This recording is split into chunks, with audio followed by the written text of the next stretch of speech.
Welcome to today's discussion. I'm Claire, and I'm joined by Alan. We'll be covering several key news stories. Hello, and thanks for tuning in. I'm Alan. Let's start with the recent incident in the West Bank. What happened according to the reports?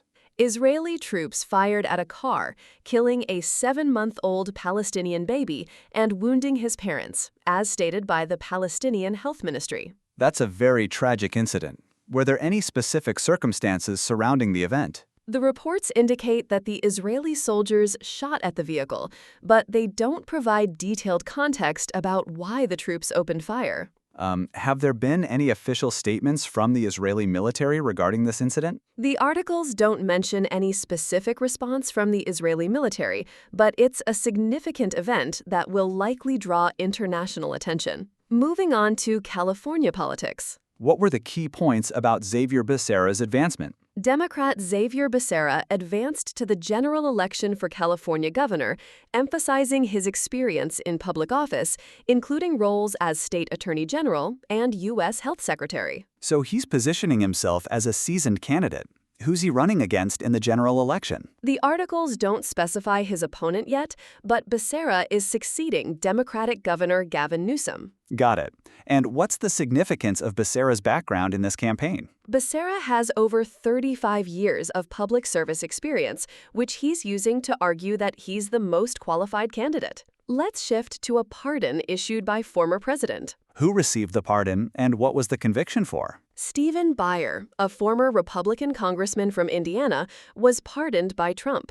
Breyer had served nearly 2 years in prison for insider trading after leaving office. Insider trading is a serious offense. What were the specific actions that led to Breyer's conviction? According to the reports, Breyer made illegal stock trades based on insider information after he left office. Is there any indication of why Trump chose to pardon Breyer? The articles don't provide Trump's reasoning for the pardon. Now, let's discuss a military incident involving the U.S. and Iran. What happened in this incident? The U.S. military shot down 4 Iranian drones launched toward the Strait of Hormuz and subsequently struck some of Iran's coastal surveillance radar sites in response. That sounds like a significant escalation. What was the justification given by the U.S. military for their actions? The U.S. Central Command stated that the drones posed an immediate threat to regional maritime traffic. So the U.S. viewed this as a defensive action.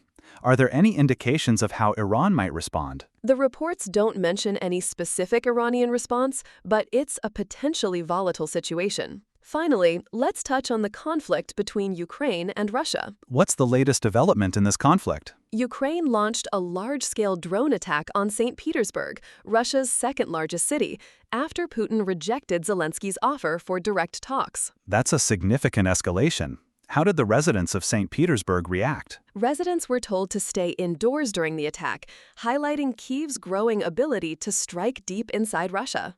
What's the broader context here? Is this part of a larger pattern? It appears to be part of Ukraine's efforts to target Russian territory, especially after diplomatic overtures were rejected. As we wrap up today's discussion, it's clear that there are several complex and significant stories unfolding globally. Indeed, from tragic incidents in the West Bank to military escalations and political developments, there's a lot to keep track of.